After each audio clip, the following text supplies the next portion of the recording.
So good morning or good afternoon, everybody, depending on where you're based. Thank you very much for joining us for what is the last Egenis seminar of this academic year. And we are absolutely delighted to have a very special guest today, which is our own honorary professor and friend and colleague, Rachel Ankeny. Today, and this is partly why we have changed the time of the seminar for this one time, given that Rachel is based in Adelaide in Australia, just trying to make sure that we don't have to wake up at a crazy time or stay up until very late in the night. And so thank you very much, Rachel, for joining us, and thanks to all of you for paying attention to the change of time.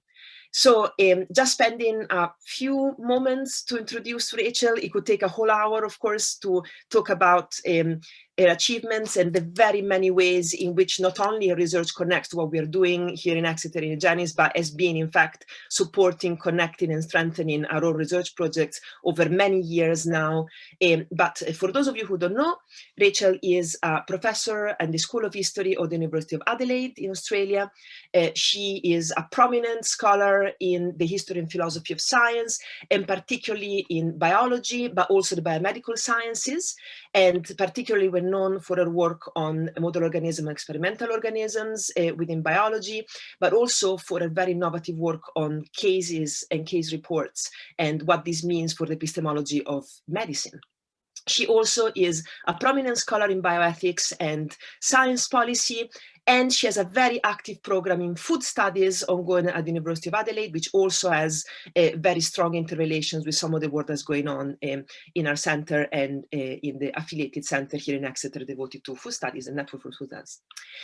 So one of the things that Rachel has been doing over the last few years, which I've had much delight, of course, in collaborating with her on, is her big project funded by the Australian Research Council called Organisms and Us: How Living Things Help Us to Understand our World.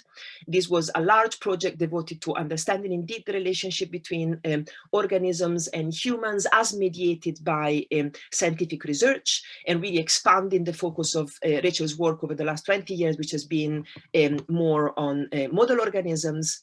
And yeah, for me it was fantastic, of course, to be part of this as one of the co-Is in the project, but obviously Rachel had a very strong leadership here, and she used this to expand their work in a variety of ways, work with many different new organisms in very different interrelations between organisms and groups working on those organisms, and much wider questions around the epistemology of science, but also the ways in which research relates to policy, political economy, and really the structuring of our society and how we understand life. And I think today's talk will very much speak to these kinds of questions. I also want to signal for those of you who are interested in data work and data studies, also as part of Egenis, that Rachel has done a gigantic piece of work in the last few years in looking at the history of the Bermuda Rule principles for Bermuda principles for data sharing, which are a really fundamental component of thinking about data sharing generally within research, but certainly also thinking about the history of molecular biology and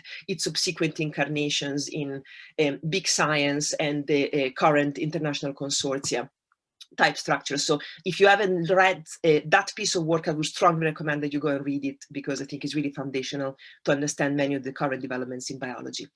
And I could go on for a very long time, but I won't. We'll leave the floor to Rachel. Thank you very much again for being here.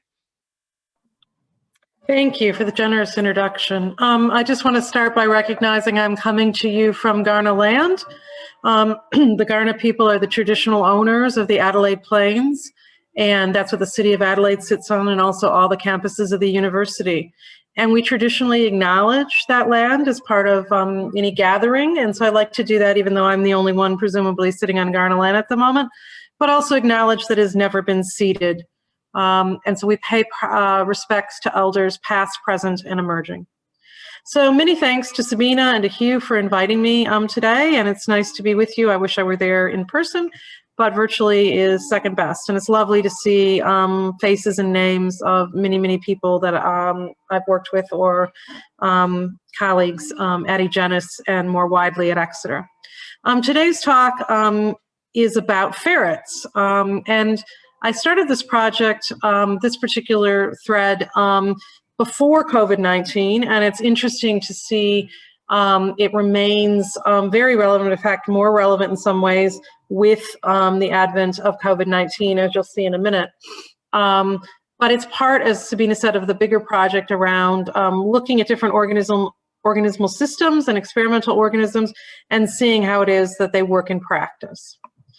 So without further ado, what I want to talk about first is old hat to many of you probably, but remind ourselves about what traditionally the history of the historiography of experimental organisms has tended to focus on. And this draws on a piece of work that Sabina and I have done. I want to then talk to you about the ferret and how it's used as an experimental system and stress three main points. The ferret, as you'll see, is not a standardized system, but I'll try and convince you that lack of standardization can be highly valuable. It all depends on the question that you're asking.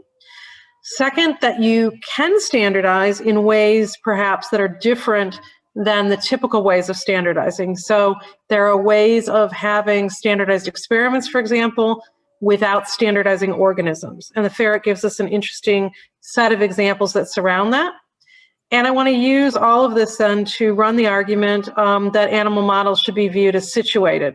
And this draws on work that I did with Sabina, Ed Ramsden, formerly of Exeter as well, and Nicole Nelson, looking at the study of alcoholism in rodents, where we really argue about ways in which the overall experimental setup comes to be standardized in important ways, but also situated in important ways in broader epistemic and other sorts of constraints.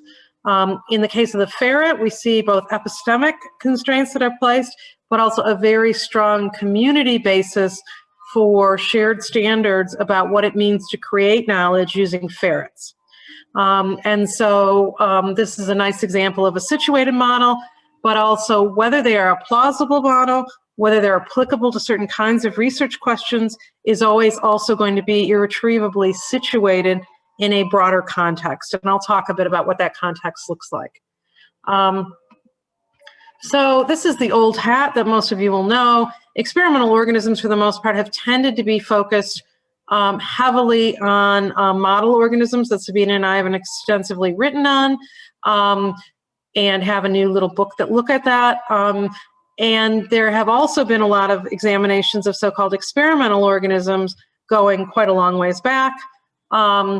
However, we have a tendency to focus on those, particularly in the late 20th century and the early 21st century, that are highly genetically standardized.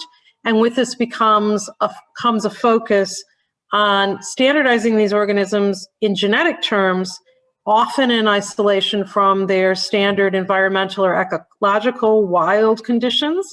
So they're creatures in the lab, and also that they're not subject to various social factors. So regardless of where you're working, you can buy, say, a mouse strain or a fly strain off the rack, as it were. When you then publish, everybody knows what you're talking about because you're working with the same thing. And all of that becomes the touchstones for why you can establish certain kinds of claims. They can be replicable, they can be reproducible, and they can come to be accepted in part because there's this sort of underlying degree of standardization. Furthermore, the emphasis, I would argue, in history and philosophy of the life sciences has tended to be on mechanistic understandings of structures and processes that are internal to the organism as the critical things. And these include, standard breeding procedures, standard laboratory conditions, and so on. And so that sort of standardization is really about features internal to the organism. This is a caricature, of course, but these are the dominant trends. Sorry, I've got an organismal problem. Luca? Sorry. The issues of working from home. So let me tell you a little bit about the early history of ferrets as models. And this may be a history you're familiar with. It's very heavily British influenced. 1918, 1919, of course, there was the worldwide flu epidemic. And there were studies in the UK around dog distemper, and the ferret was a really valuable organism to use to study dog distemper. These things were then in some way combined together, and by the mid-1930s, ferrets were used to isolate a virus from flu patients, and there was then the start of using ferrets as experimental organisms to allow further investigation and even determination of what was going on with influenza. The picture here is taken from Michael Bresley's work, which is really important around ferrets, the early work around ferrets, and it shows the key researchers who are really associated with ferret, Andrews, injecting a ferret to then see what happens in response to what they're infecting him with, which was suspected influenza. However, the path to sort of using ferrets in this way was far from linear. Influenza was studied on a range of other sorts of organisms. These included rodents, guinea pigs, even monkeys, pigs, horses. All these things were the kinds of experimental systems that were initially used. The turn to ferrets occurred in part because they were being used, as I said, in a distemper facility where they were making vaccine. And they saw that ferrets seemed to have the flu. And this then caused them to start thinking, should we be using them for influenza experimentation? And so basically they literally put a bunch of flu in ferrets' noses from the experimenter, Andrews himself, and they then started showing signs of the flu, of what we would say would be human flu, namely sneezing, lethargy, some of the same things that we see when humans get the flu. Initially, they had problems controlling this and understanding how to use it as an experimental system, but down the line, they were able to both come up with the establishment of a master strain of the virus and also establish the ferret as a useful experimental system for studying flu. And by the mid-1930s, the ferret system was widely in use globally, not just in the UK, but the US, Australia, and even Russia. But what we see here is not an unusual kind of track because it's a highly empiric track. There's not a lot of theory behind this. This is very much a trial and error kind of system, and very much very brute force, you might call it, literally, giving them the flu, not through airborne or whatever else, literally, inserting secretions until they actually start showing signs. So the interesting question is, what did they think they were up to? Later, here we have purpose-bred ferrets that go back to the distemper kind of era at Mill Hill in the UK, and they were purpose-bred for these purposes. Once it went over to being used in the ferret, the disease came to be called experimental influenza, and there were actually questions whether it was the same as wild or environmentally induced influenza. They also tended to call it a ferret flu. So is it actually the same as humans? This was all sort of open questions. The researchers did want to try to draw an analogy between animal and human versions of the disease, but saw this as an open research question. But ferrets very quickly came to be less about that and more about transmission and ways in which disease could be transmitted. And so researchers got very excited about trying to show that ferret flu could result from these sorts of experimental infections or inductions, and that the underlying causal factor was a virus. So let's fast forward now to contemporary research. The ferret transmission model hung in the background, was used for this, but wasn't very heavily used after this sort of initial knowledge production around flu as a virus and a certain kind of strain and so on and so on. Nowadays, however, ferret transmission is a key model for looking at emerging influenza viruses and also antiviral studies, and particularly to assess whether these things have the potential to become pandemics. Those who argue in favor of ferrets as a good model for these sorts of things say there's some internal factors. They include things like the ferret has a similar lung physiology to humans. The cellular receptor system is very similar. As said before, they get human-like symptoms. There's nothing cuter, if you want to Google it, I should have put in a live video, than a ferret sneezing and spreading flu molecules everywhere. There is recorded transmission of the flu virus amongst animals. So they tend to sneeze, the particles go in the air, and the ferret next door tends to get it. But also, it is currently the only small mammal that allows investigation of the pathogenesis and the transmission within the same species. So it's got both things going for it, that it's a great system for certain sorts of studies, but it's also this kind of environmental system that allows the study of transmissibility. Ferrets are also now emerging, not surprisingly given that background, as models for COVID-19. They're listed among the most prominent models in use now. Again, they tend to be basically transmission study, used for transmission studies. COVID-19 actually doesn't have a big effect phenotypically or clinically on ferrets. They get very, very mild disease or even undetectable disease, even where you can document a infection. And the results have been really consistent to date. So the sorts of studies they do, you can see down there in the right corner, they have these sort of caging systems where they have a ferret and so-called donor, and they try and measure things like distance over which it's transmissible, looking at airflow, recirculated new air, and so on and so on.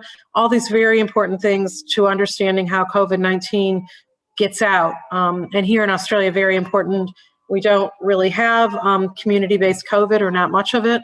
And so the bulk of what gets out is out of quarantine-like settings. And so the ferret model's being argued to be really well-suited, not just to these transmission studies, but also testing the efficacy of mucosal vaccines and other forms of therapeutic agents. Even before COVID-19, we saw a very sharp increase in use of ferrets as compared to other kinds of organisms. This chart, unfortunately, only goes up to about 2010. But what we see here is, as usual, mice are the top dots, and they're swamping out absolutely everything in terms of the number of publications, and this is just about influenza. But you can see ferrets were on the rise quite significantly, and guinea pigs have basically continued to plateau. Part of this is probably about the fact that there are global efforts around controlling influenza before it becomes a pandemic and coming to a better understanding of the viral potential, the pandemic potential of viruses. The second thing is the ferret genome was recently published, going back about 7 or 8 years, and the prediction is therefore that they will continue to rise in terms of being a model, particularly for influenza. So what I really want to underscore now, these are all the sort of positives, but how it is that this model works despite having some notable absences of those typical characteristics that we associate with a strong experimental or animal model. These animals, first of all, are not standardized. There aren't standardized strains. They're not in any way genetically modified to be standardized, but they're not even standardized in terms of any underlying genetics. Many of these animals come from breeders. They come from settings like hunting settings and other things. They typically are not inbred within laboratories. So these are very much wild animals. And, you know, the picture is trying to sort of show you that they look different on the outside, but their genetics is actually different. They do tend to be the same strain of ferret, but the individual genetics is very variant across any one individual in any lab setting. They do try and standardize in terms of demographics, like age, for example, and gender, or they do try to track, I should be more precise, but they do not have standardized demographics. And so many of these things, the lack of genetic standardization, the lack of using exactly the same strain across labs, the lack of, you know, saying the right age for a ferret to be experimented on is, you know, a juvenile or an adult or an old one.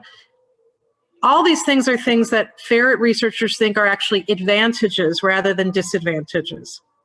So the key here is that if we're trying to, or they're trying to study influenza in natural populations, natural human populations, they want to have the same kind of variability in the population that they're studying, and in this case, ferrets. And humans are not standardized in terms of any of these things. Furthermore, there also are not standardized breeding facilities. I said that before. They tend to get these things from breeders, and then they go through a quarantine period before they go into a lab setting.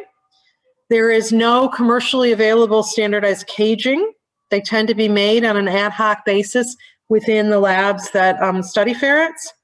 And there are not standardized immunological reagents. So, much of what surrounds them, goes in them, or constitutes them is non-standardized. And so in this way, it might appear on the face that they would be particularly ill-suited kinds of organisms for trying to establish basic principles, for example, of influenza transmission or viral transmission more generally. But what I found really interesting, and how I got interested in looking at this in a lot more detail, was what we do see amongst those who do research on ferrets is a great emphasis on developing community norms that, in a sense, stand in for that traditional standardization that we often associate with model organisms or experimental organisms. So the community that experiments with ferrets, particularly for influenza or other kind of pandemic viral vectors, is quite small. There's a really limited number of scientists who use ferrets in this way, and they themselves have come together to try to articulate what they consider to be the key experimental parameters, and to develop norms and standards about how to record and how to share those, both through kind of the gray literature that accompanies research protocols and so on, but also in their published literature. When you read some of these articles, what you'll note is very little of this is articulated. And when I talk to ferret researchers, what they say is there's no need to do that. Because to date, we know if somebody's working in a certain lab, we know what strain they're tending to use. We tend to know what their experimental setup is already. We know a lot about what they do already. And so it's very clear to us how their experiment differed from one we might have done in a different lab, because these norms are simply articulated and shared around the community. However, the community has started to realize that this kind of informal or assumed tacit knowledge, you might call it, it's not quite the right term, limits the amount to which people can join the community and fully understand what's going on, but also relay information from existing ferret data to other sorts of researchers who are interested in trying to figure out what it means for whatever it is that they're studying. And so ferret researchers came together and started to try to talk about ways in which they could make these assumptions much more explicit. And these sorts of things include not only the experimental designs, the caging setups, and so on, differences in how they transmit the influenza through inoculation and otherwise as well, how they sample, the kinds of time periods they use, how they aggregate and provide context for the data, and more generally, the broader sort of experimental parameters that tended to be neglected when the community was very small and everyone knew what everyone else was doing. But the real thing that I want to underscore here was this wasn't because everyone was doing the same thing. They were very much proceeding in quite diverse ways, but they had an understanding of what that diversity was and how to interpret it in any one experimental context or resulting publication. So there also has been a discussion in the broader community about perhaps we should think about standardizing in some ways. And there were suggestions, for example, that there should be cross comparisons between particular research groups, and trying to use, say, a standardized virus strain prepared by one laboratory to try to do cross checks and see differences and similarities and so on. However, as a community, there's been a decision that complete standardization was not possible, or perhaps not desirable, maybe more precise, and that it was more important to look at different drivers of different laboratories' results, and to retain variability, because variability itself was an important part of the experimental setup.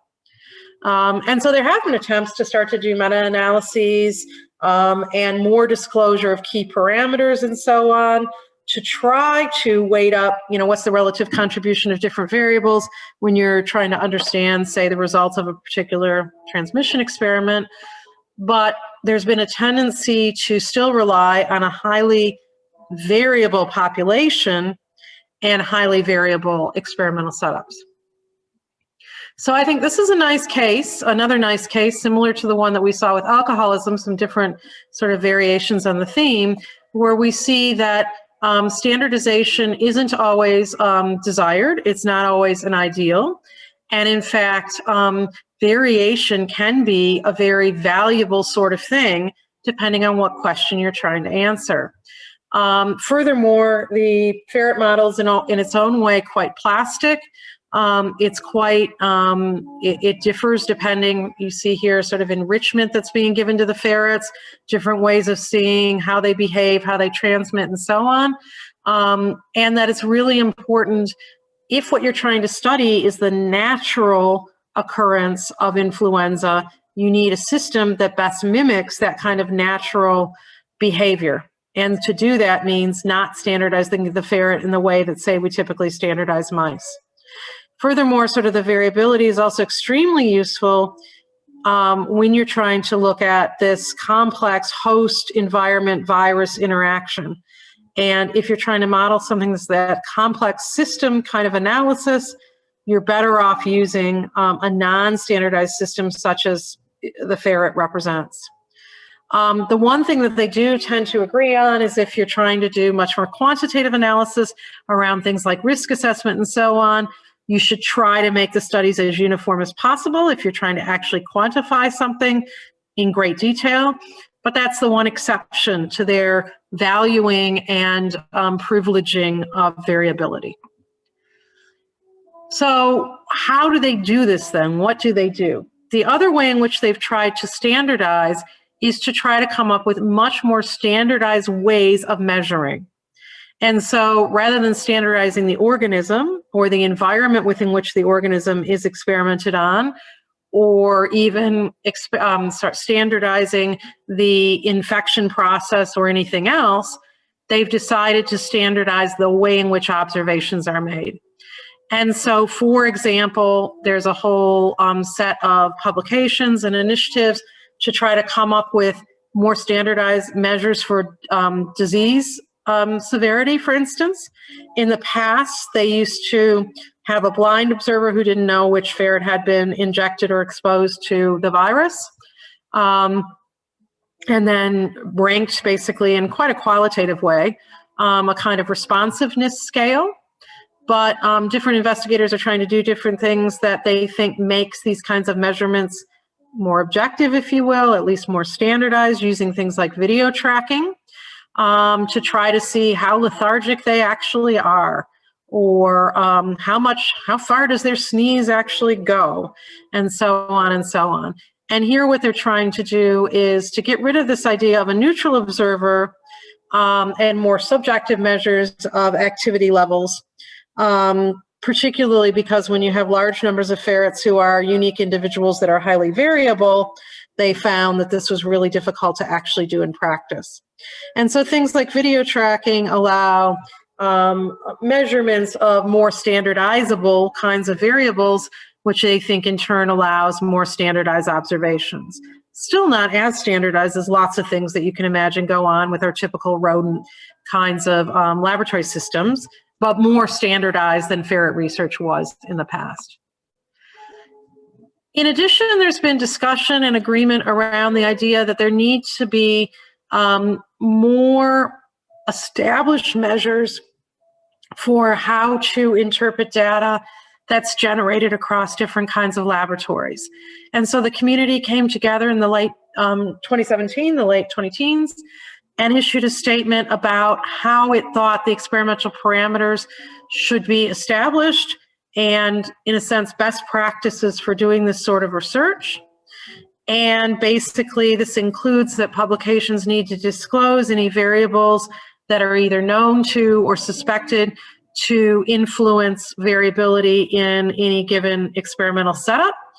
and more generally as a community to try to work towards adopting more standardized practices to improve reproducibility, comparability, meta-analysis, and so on, and in turn to try to increase what they call the accuracy of the model. But you notice, again, what they're not going to do is standardize the animal, right? Or even standardize the virus because of this desire to use it as, in some way, a naturalistic model for real influenza. And so too with COVID. It tends to be a highly naturalistic model, different strains of COVID, different animals being exposed, different individual variant types of animals to get a sense of the different factors that might weigh in. So it's obviously a much more complex model in many ways than a standard mouse strain you might buy off the shelf. As mentioned then, disclosure is being standardized in this sense because there's a push to start to get people to make transparent in publications those things that are going to produce differential results. And this has still been a bit difficult. Many researchers don't tend to do this except in kind of appendices, if even at all.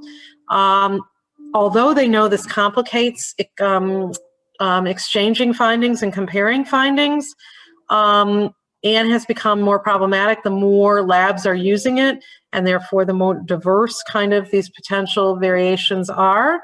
There's still a sense that it's a relatively small community.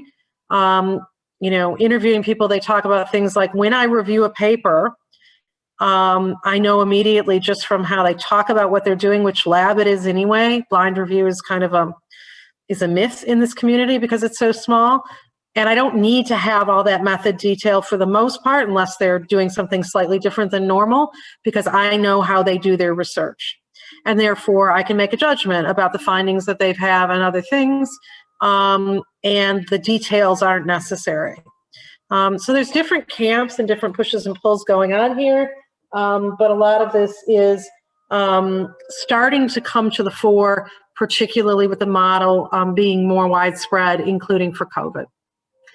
So here from one of these articles, this was one of the working groups, they talk about the sorts of things that they need to perhaps start to trade information on.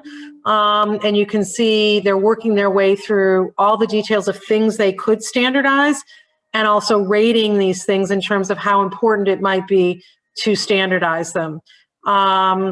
You know, some of these may be different for different kinds of viruses. As I said, it's probably becoming more important. For example, the kind of ways in which the air sampling devices work might be well more important for COVID than they are for influenza, though that was rated, you know, as an intermediate thing.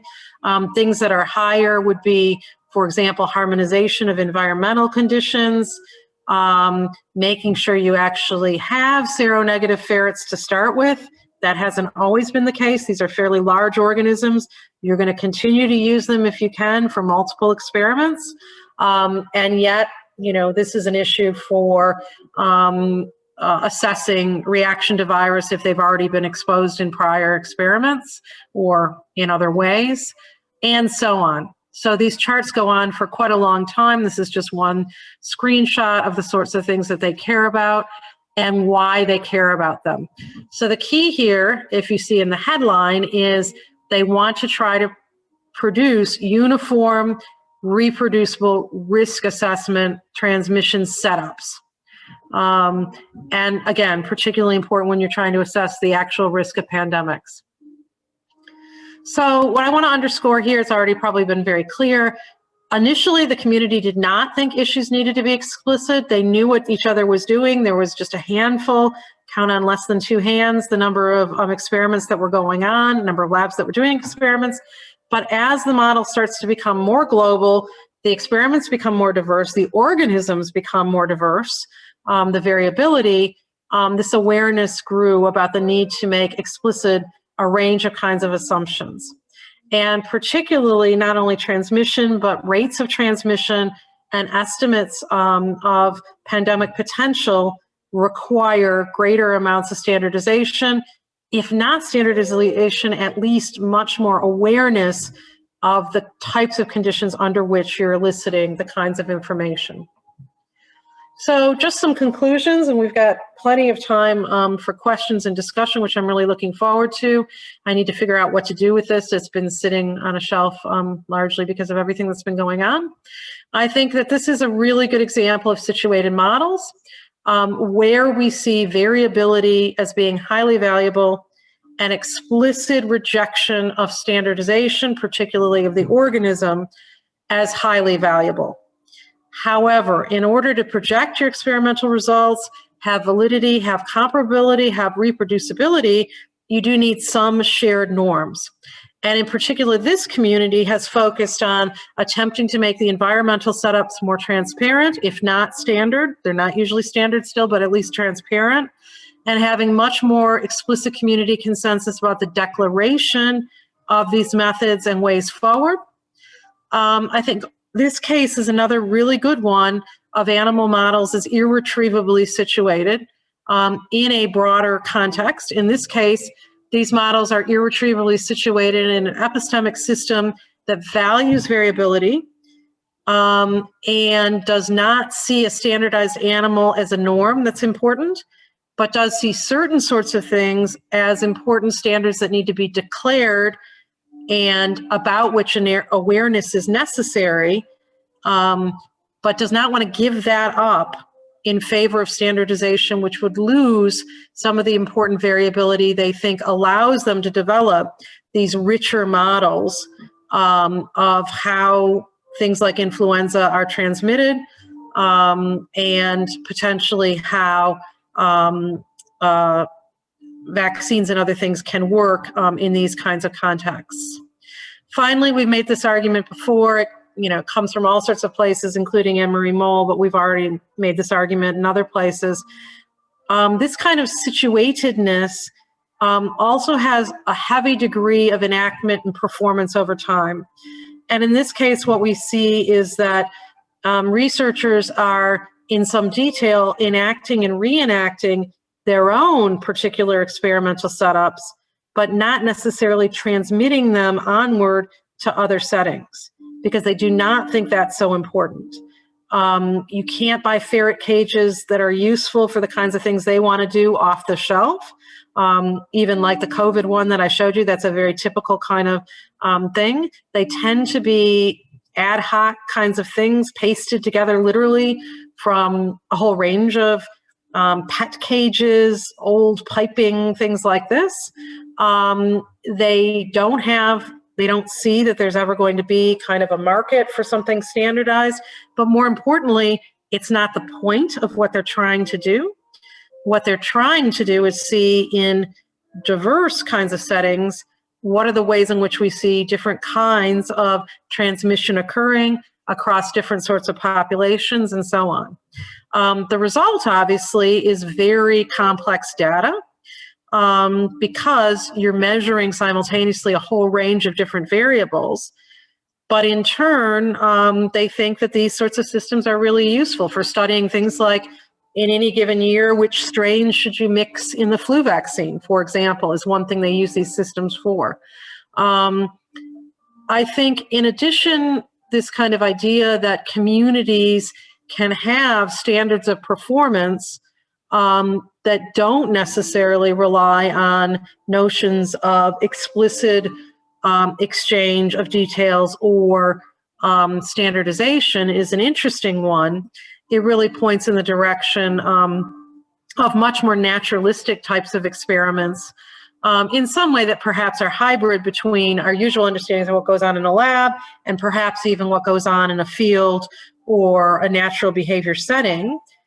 They are trying to maximize the kinds of things that a ferret would do, even if it wasn't in a lab setting. And so they do want it to behave so-called naturally. And as such, they want it to play. They want it to be lethargic when it's sick and be able to somehow measure that, and so on and so on and so on. And all of that needs to be as naturalistic as possible if they're going to actually model the complexities of diverse reactions to flu or other kinds of pandemic diseases. And as such, the researchers are both sort of performing norms, but we also have the ferrets performing a range of different kinds of behaviors and reactions and so on that are highly non-standardized, highly variable, but in turn are much more epistemically valuable than they would be otherwise. So that's it. I just want to acknowledge, as Sabina said, this was is part of a bigger project we've done, looking at a range of different kinds of organisms in different settings, some research assistance, interviews, and a reference to our website. So thank you, and I'm very much looking forward to questions.